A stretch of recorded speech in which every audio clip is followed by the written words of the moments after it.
Detective Comics 1054, Mariko Tamaki writing with Max Rayner on the art. And this is the issue where we bubble up to the breaking point where like the situation starts, the crisis starts at the end of the issue. I kind of liked how it's framed it with like they're having this party to celebrate. They're getting funding. They got well, limited press coming in as they point out. But I love that we early on in the issue we have this party planner who's like getting, because I was kind of like laughing that I was freaking out at the balloons and like, no, red's bad, red's danger, red's that's not like celebration. I really kind of dug this kind of like the winding down of the clock vibe, and the party crashers are showing up just as Penguin wants his money, just as like everything's coalescing at the same time, and it really gave it it really felt like everything we've been building these last like 6 or 7 issues all just kind of came together at one time.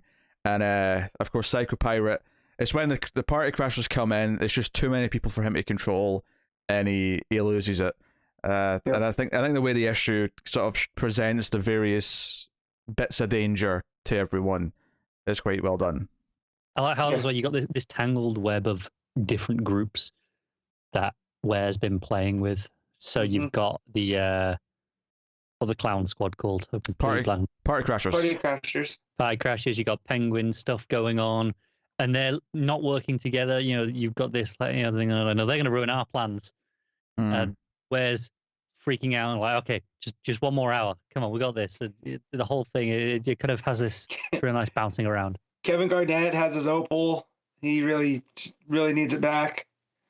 Yeah. Yeah, and they've got patients like serving the guests to try and show off like how healthy they are, which is just a great idea. Because that thing, even if it was really working, it's still a terrible idea.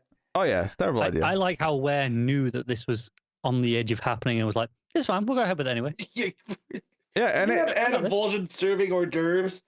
Yeah, to Nakano's wife as well, which is the, like, you know, it sets up as other innocent civilian who's in there, who's got, you know, it's unlike the Bat family, because Stephanie, Huntress, Dick, they can, to an extent, take care of themselves, they can protect themselves, but you got Nakano's wife in there, so you have, like, this personal tie, and I think, you know, this run's done a little bit, especially in this story, just to sort of set up that Nakano is concerned for his wife, and it's someone innocent to be in there. Steph goes in as well after they've dealt with the party crashers who attacked them, undercover to try and get to Dick, because Dick's not responding because he's been manipulated by Psycho Pirate at this point. It's not until Psycho Pirate uses control later in the issue where Dick sort of snaps back into it and starts calling out, and like also Penguin eating the fish. Yeah, I low-key love that. It is shades of DeVito's. Yeah, I mean, I am not a fan of Batman Returns, but for some reason I enjoyed this reference too. Yeah, anytime they can make Cobblepot seem like a nasty, you know, like, I'm not a fan of when they just play him up as a rich guy. I like that he's slightly unhinged that he eats raw fish like that. So makes him worthy of being in the Rogues Gallery for Batman.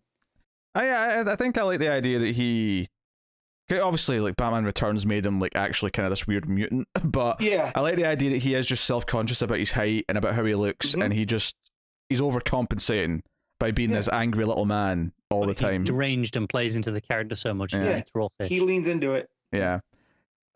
So you think we're gonna see Colin Farrell eating a fish hole? I'm not expecting it, but I would pop for it if he does it. Yeah. But yeah, so it all bubbles up. I love how everything kind of comes together and Psycho Pirate loses control finally. And it does that thing where Anna Vol'jin just walks up behind Nakano's wife, and it's like, oh dear. Like, she's immediately in danger. Dr. Ware's on stage. He's just giving his, like, it's the start of his speech, you know, he's just starting this show, this presentation, and the party crashers are walking up and pulling out their guns. But they get interrupted briefly because the other guy, the Siphon, that's the one, kills the party planner dude. And it's like, oh shit. Like, everything's just kicking off, and you hear like Steph saying, "Oh, we got a body down. A civilian's been killed," and it feels like shit's hitting the fan, and in a way that you can only do if you've spent time building up all these threads, and then eventually we see them all kind of like just hit each other at the same time. So it's neat fun. Weird visual with Mr. Freeze holding an actual gun and not his freeze gun. And I'm hoping there's going to be like a turn with him because I do like the idea of sympathetic Mr. Freeze. So the fact like he's actually there for, you could make the argument of because he was help. being mind controlled by psychoparalysis, to be docile. Right. Now he's overcompensated, not intentionally, but more like all of them, like they snap out of it pretty harshly, so they can go a bit more than they normally would, which is why they all immediately go crazy, right? Well, when it just. Psychoparalysis loses Well, I'm it. just saying with Freeze, he takes a gun off of one of the party crashers. Yeah. So just kind of like the idea that he wants to be, he's not like them where they're gonna go crazy and just start killing people. I mean, notably, he doesn't do anything with it. He just takes it as if, maybe this is just for protection because he knows he's going to have a hard time escaping. Yeah. Maybe he will do something kind of shades of heroic at some point to protect a civilian or something. I don't know. Yeah, that's I just like the idea of that maybe being in play, and it might be completely off, but it's just that there's a striking visual. I also kind of love that this turns because eventually, I think it's the way Batwoman phrases it to Nakano, because she's with Nakano trying to talk him out of giving this money over to Thingy, and she says, "Oh, the patients have taken the tower. It's a hostage situation now." I kind of like how this, by this point, is actually starting to make me think of like Arkham Asylum, because the whole point of that story is that the patients take it the asylum and they have the request to send in Batman. Now, this story's playing out very differently. It's got different goals and so on. Right. But just that core element, that idea that the patients take over and take the hostages of everyone who was inside. But here it's worse because there was a party with civilians and some press and whoever else. The fact that it's not any of the... It's mostly not the big names. Yeah, Freeze is the only... Yeah, because they were all let go / escaped / died. Allegedly in the 8 days. From 8A, Which means it's open season. Like, we don't know which one of them are going to live or die or whatever. Siphon's new. Anavulsion's new. They get dropped out the window. Who seems to have teleporting powers, because, man, he gets up to that office quick. Yeah. That's probably one of my only problems that I have, really, at the back half of this, is we see him kind of at the party with everyone else, because he has the big page, where he stabs the guy. Yeah. And then he's still down there, and it seems like this is all happening pretty quickly, like almost simultaneously, that we're hearing this conversation, and then he's up in Ware's office with the gun to his head. It doesn't feel like any time really passed. It felt like it was pretty quick. I don't know quite how he got there. I mean... So it says magic user who can copy powers. That's from Comic Vine. There you go. Well, I mean, looking at the actual comic, though, he's face-to-face with Ware at the party, and then there's one panel of Ware running away saying, "What the hell is happening?" Well, that may even be him, actually. So that's not Ware, no. Yeah, so I guess what I'm saying is if you're complaining that he's teleported and so is Ware, so at least he's consistent with the other person in the scene. Is that Ware earlier in the scene? Would... Yeah, you might be right. Yeah, because Ware was on stage, and then I think it's him that he's looking at when he's holding the knife, and he says his hold is broken. Yeah. So maybe it's meant to be later, because that point where he's giving the party the speech at the party, the next page you can see the windows in the roof and it looks pretty daylight. Yeah. And then at the end it looks pretty dark and late, and maybe some time's passed that we've not really got. Maybe this is just the book's way of saying, hey, we're at this event, because this is what we started with. We remember him at a window. We remember him going out the window. Either way, if it's not a case of Siphon teleporting, which fair enough, either way, it's a little bit poor storytelling in the structure, in that I didn't quite grasp that if there was time that had passed here, you didn't really play that way. It felt like it was, all happening here in one run of one run of events in a matter of minutes at most. And now maybe it's not. It's a little bit unclear to me. It never even occurred to me. It never stuck out in my mind. It just flowed for me because that was the end of the book, was saying, "Hey, we're at this point now. We're at this event." I never even thought about the logistics of it until you started nitpicking at it there. I'm sorry for noticing. Well, no, because the doors get all locked. So I mean, there is that he just followed Ware into the safe house, and all the chaos, and that's why they're up there, because you'd have to imagine that Ware would have like panic rooms or walled off areas. Oh, sure, yeah. You know, so yeah. but yeah. I don't think it's a big deal. I guess it's just what I'm saying. No. But no, I really liked the everything coming together in this one, and it was just I wasn't even sure it was going to happen by the end of this issue, but I got like really fun vibes at the start when it was like, oh, we're having this big like celebration with people coming, and I was like, oh, this is when it's all going to go down, right? I didn't know if it was going to be this issue. I thought maybe it'll, maybe next issue before we actually get to it. Turned out it was this issue. But as soon as that started happening, it kind of felt like, oh no, this is when it's going to happen. It's when all these extra people are going to be here to make it more dangerous. Plus, I think there was, like, back in the first issue of the arc, there was like reference to that Stephanie might be somewhere inside the building. So this, sets that up. She is here. So we'll see where they go with it. And this is the second act break, right? Yes. Yeah, that makes sense. Which means presumably a new artist next week. Yeah. Yeah, I'd expect so. We can... I mean, I haven't checked, but we had four with Reese, right? Yeah. Yeah. I'd expect. Fourth Rainer. I'd expect. I'll have a quick peek, but yeah, that's what I'm doing right now. Yeah, it's gonna be Fernando. No, that's the it's the backup. Backup. It's the Hilpin. It's New Alpin. Yeah. That's not too bad. No. Yeah. I was like, we're getting a whole issue of block. No. They grouped Rosenberg and him first, probably because of alphabetical. Yeah, I wouldn't read into the order. They always have them just in some whatever weird order. Yeah. Yeah. Yeah. No, I had a good time with this, and I think one of the things, because Rainer's the one who's mainly drawn Psycho Pirate just because of when he's been in the story. I've really liked Psycho Pirate's like expressions, because he's obviously mostly the blank mask, but just the eyes doing underneath. A lot with the eyes. Yeah. The expressiveness. There's a panel near the end of him looking up and kind of scared. It's where Dick says siphon. Yeah. And so everyone's like looking up, and there's like a bit of like shock and fear at the same time. It's really effective. Yeah, but there's a lot of good little moments of that in here. And of course the uncut gemsness of Ware's, like his getting frantic because he's on the phone to Cobblepot at the start of the issue saying, "You'll get your money. Don't worry. Yes, I'm going to pay up." And it kind of feels like you're really pushing it, because like it's going to take a day to get this money and run, and you clearly aren't planning on paying Penguin. You want to get away, but we're seeing Penguin's men like watch the situation, and like you said, like the party crashers are going in, and then Penguin's like, "Wait, they're going to mess up us getting our money. Like, stop them from killing him. I want my money." So, good fun. All good fun stuff. So the backup, which obviously we've been enjoying as well. We're still in Nightfall territory, but in particular the part where Jean-Paul is taken over as Batman. Speaking of unhinged.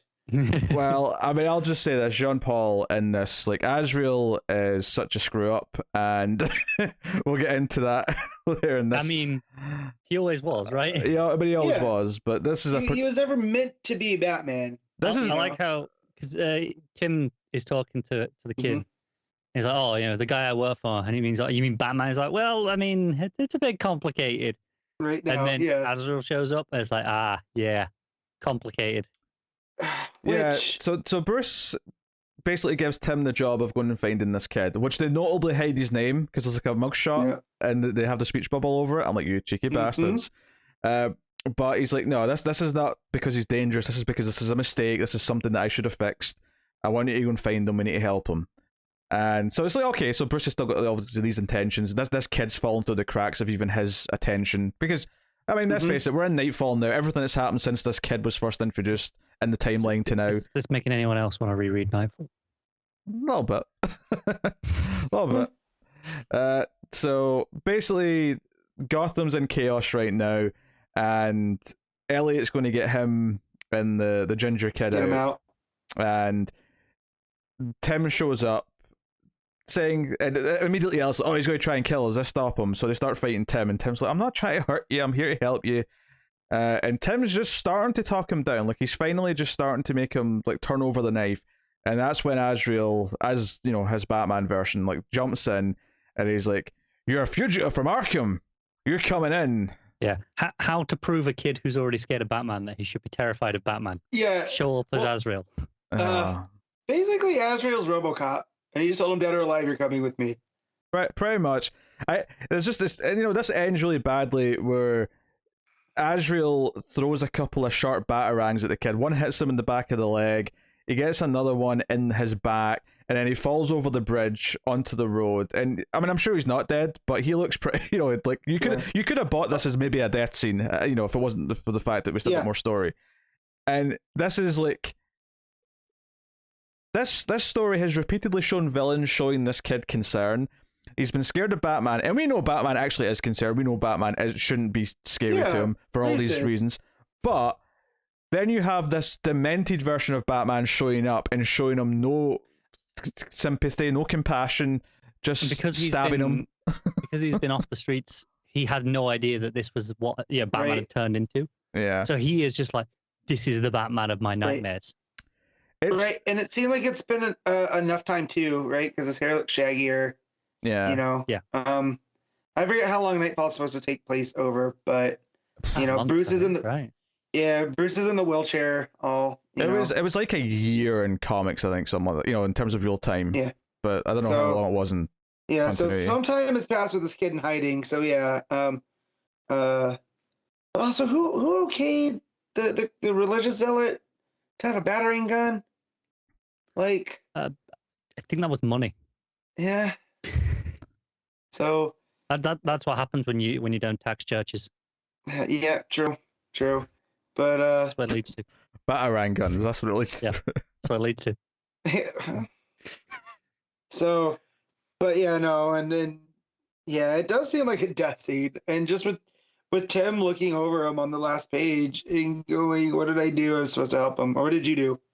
I don't know what it says about me, but it's almost getting darkly funny to me. Like just how much this kid keeps getting screwed over inadvertently by Batman. He is Cricket from Always Sunny. A more serious way, but yeah. Yeah. I almost feel like this kid is the spirit of Gotham. And just Batman's kind of screwing him over unintentionally, but every time it's escalation, right? From the end of Batman Begins. And now he's got a battering in his back, and he fell off of a bridge. I don't know if that's a perfect analogy, just because all the villains keep trying to help him, and I don't know if the villains necessarily. No. I just mean that, but it just seems like like Bane. He tried to help the kid by being stronger. And now Azrael just scared the shit out of him again. But I do like the fact that, like, outside of Joker, so far, all the Bat Rogues have been nothing but kind and compassionate for the most part. I mean, Zaz did try to stab him. In their own way, I'd say. Yeah. But, like, Clayface in Scarecrow, Penguin, Bane, he's, but it's the Batman that keeps causing him the most misfortune. Yeah. What was bad though, it's all not being really true. It's just from his perspective. And in this one, the one time Batman directly attacks him and stabs him, it's not actually him. it's someone else in a bat suit. God, Jean-Paul sucks. Samuel's an Azrael fan with their fist in the air going, "Damn you!" Bro, I'm a Guy Gardner fan. It's okay. You'll be all right. Yeah, speaking of characters who suck, yeah. So let's get to rating Detective Comics, shall we? What are you giving the main story, Matt? An 8. Very good. Connor? Yeah, I'll give it the 8. Yeah, I'll even go 8.5. I'm feeling very high on that main story. But then backups, I suppose, as well. Should rip around. Matt? Yeah, this one an 8 as well. Connor? 8.5. Straight 8 for me on this one too. I do like how it's really it's like at first it didn't seem like it was, but as it's went on, it's really tied into continuity of Batman over time. Well, so I feel like this is also Rosenberg giving us like a whistle stop tour of modern Batman continuity, like you just said. I also think this is another example proving you can do 10-page stories. Yeah, and be effective. He's like Rosenberg's really good at these smaller stuff. Like, I'm excited to see where he goes after this. If they give him a bigger book. But between this and his his I always forget the name of that book. Help me out here, guys. You're gonna have to give me something to go on. Like what? Urban Legends. Oh, his grifter story. No, yeah, his urban legend stuff, and yeah. I think it proves that the digital first stuff that they did that were like essentially 10-page stories. Yeah. I don't think it's a matter of format that was a problem, because this and where Rambi is Justly Dark, for example, it's like proven you can get a good amount of story into these 10 pages. I mean, even Rambi's story in the Urban Legends right now. But that's a different format, though. These aren't the same format as those. But essentially, they are. It's no, just, they're not. I mean, they are. They're 10-page stories. There's both to it than just how many pages there are. They're 10 half pages practically on those digital. Well, no, firsts. they're 20 half pages. Yeah. Okay, sure. Which is 10 pages. He beat me with math. I mean, okay, sure, all right. In that case, I suppose they're similar, but I'm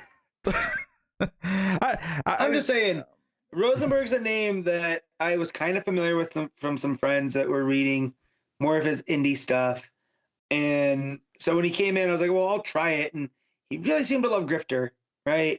And I was like, okay, this was a good story. I think we all kind of like that up until the last issue of that, where it was like, we're not Wildstorm fans, so this kind of lost us. Yeah. Right.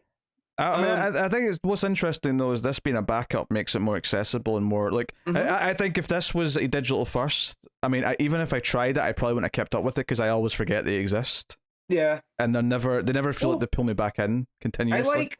I do like backups, even if I'm not reading them. Like it takes nothing if they're gonna charge me more for the pages anyways. Like at least put something there, so it seems like you're getting, something out of it. That's maybe a flawed logic because I mean, but going with this, there could be like 10 pages of like just like Tom King artwork at the end of a book. It's like, well, it's 10 more pages. Is that supposed to be a slight? Because I would pay extra for that. No, like even like the some of the ones that pop up in Action and Superman when they were, I don't always read them, but I'm spending $4 or $5 for a book anyways, so at least they're trying to give you something extra versus just jacking up the price. So I mean, a lot of the time I'd rather them not have it. 'Cause I don't read as many as I read less than I don't. So I only read a couple of them out of all the books that have them. I would probably rather pay for this hypothetically as a digital first, right? And just get it weekly as a separate thing and enjoy that and not have a backup in tech and it'd be $1 cheaper. And then I can choose to spend that $1 on these digitally first if I wanted to. That's the ideal scenario. You can spend that $1 on that new cryptocurrency that Matt's setting up. No.